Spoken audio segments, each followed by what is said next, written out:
Hello, welcome back. We are in cellular respiration right now.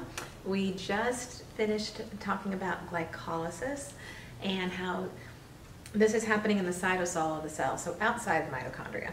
And one molecule of glucose gets converted into 2 molecules of pyruvate. All the while it's making a little bit of NADH and some protons and some ATP. But the big thing that we want to focus on right now is how it made 2 molecules of pyruvate, because that's where we're going to pick up this catabolic pathway as we go along to make a whole bunch of energy later on.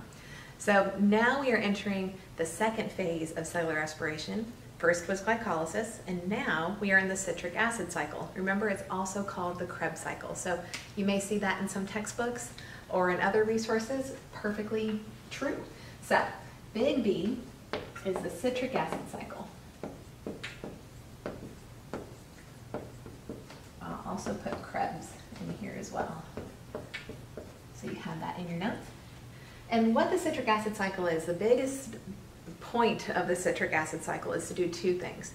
It's to make carbon dioxide and some electron carriers, our NADHs, and our FADH2s. This is where those other electron carriers come into play.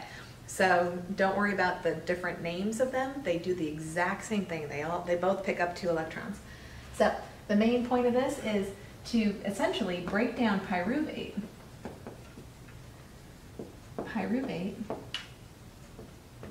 in order to make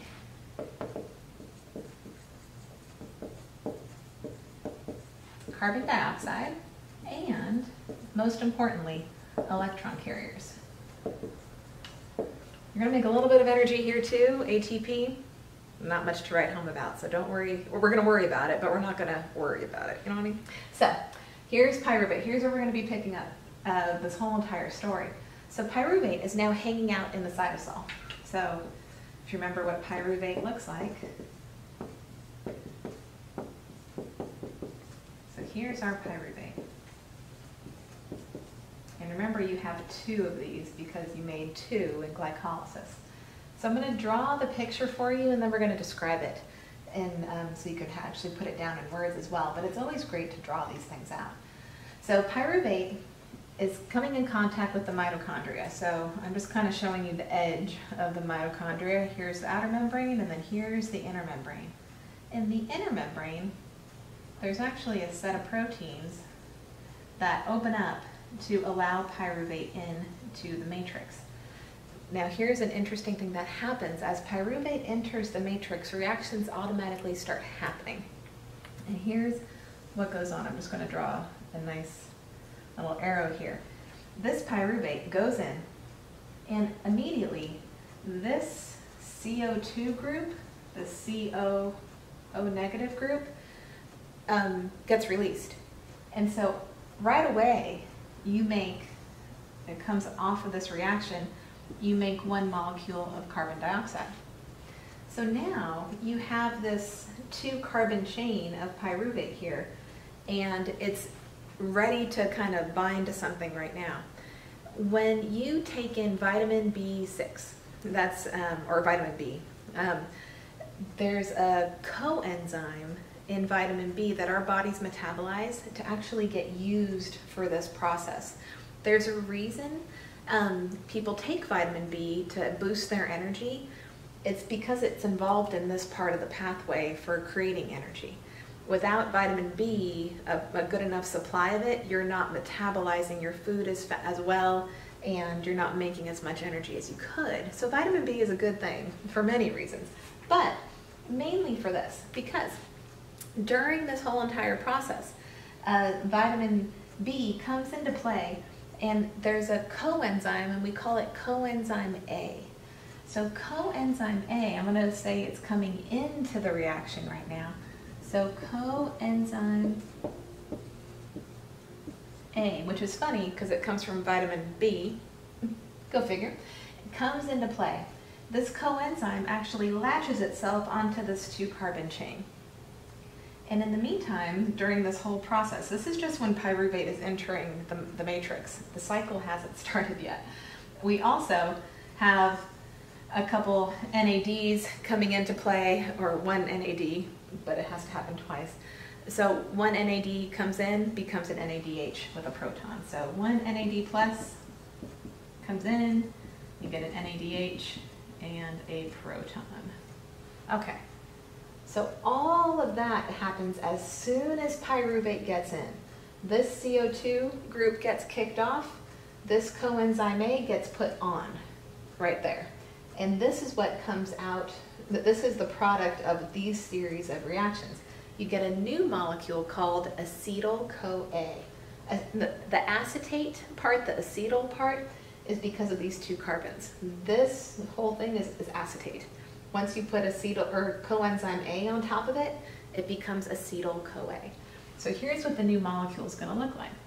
It's going to be this, what was left over from before. That CO2 is here now, so it's out. And then, this is where it gets interesting. I'm going to draw a wavy line and put a CoA group here. So coenzyme A, shorthand is CoA. There.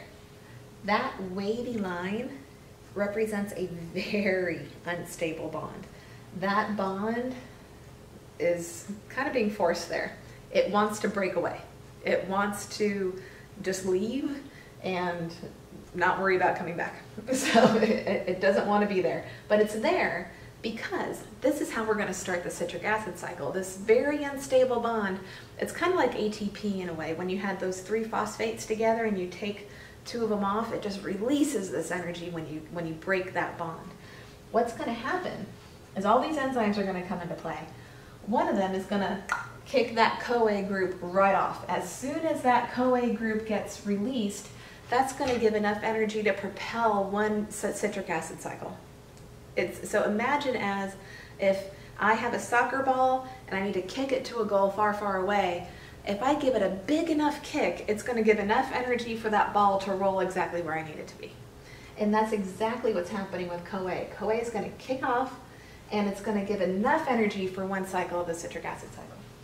So that's what's going on. So this is acetyl-CoA. I'm just going to write this up here. Acetyl-CoA, this molecule right here, CoA. So boom, we're going to start the cycle. And oops, kind of got off my cycle. Okay. So that's going to be the citric acid cycle, but let's put a little bit of stuff around the citric acid cycle. So as soon as we start the citric acid cycle, this CoA group comes off and it's going to get recycled and come back again. So we're going to keep using things all the time. In the process of doing the citric acid cycle, we're not going to show you, I'm not going to show you all the different structures and reactions that are happening here. Again, these are catabolic pathways, numerous reactions that are happening to get this done. But in the process of this, we are going to release 2 carbon dioxides. So we'll make a couple carbon dioxides.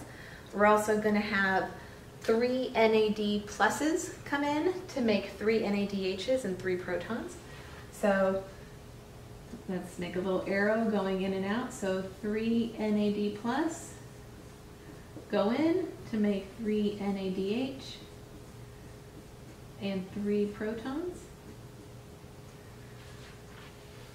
Another beautiful thing happens. We make a little bit of ATP. And so ADP, remember that guy? That's what gets used up in the cell, and when the cell's like, I need more energy, it goes and recycles itself. So ADP becomes ATP. And then lastly, that one electron carrier that we were talking about earlier, FADH2, comes into play. So the one that goes in is called FAD. FAD goes in and comes out as FADH2. That's not too cluttered. And what I want you to see here, let's circle all the things that get made that we take away from this. The things that get made, we have CO2. The CoA gets recycled, so we're not going to talk about that one, so it's okay. We also have 2 more CO2s here. We get our 3 NADHs and 3 protons. Oops, And with FADH2, you don't get the proton, you're fine. You get your FADH2.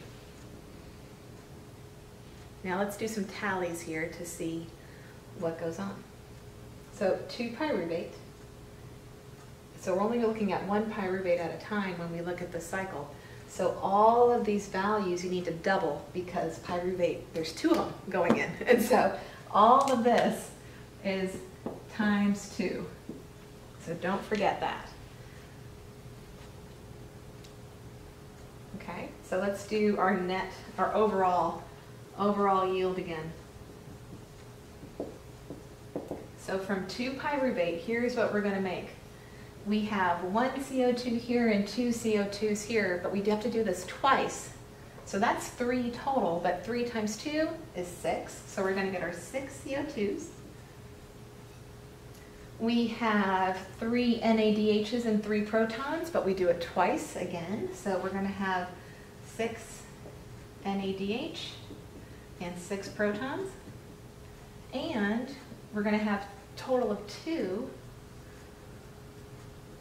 FADH2s. Okay, so let's just walk through this again. So if you can tell this story, you got it down. So the product of glycolysis was 2 pyruvates.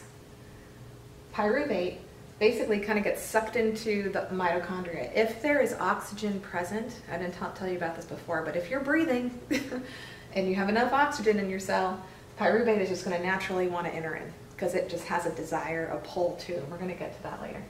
But pyruvate enters through this protein channel that's in the mitochondria, and as pyruvate enters the matrix, a few things happen.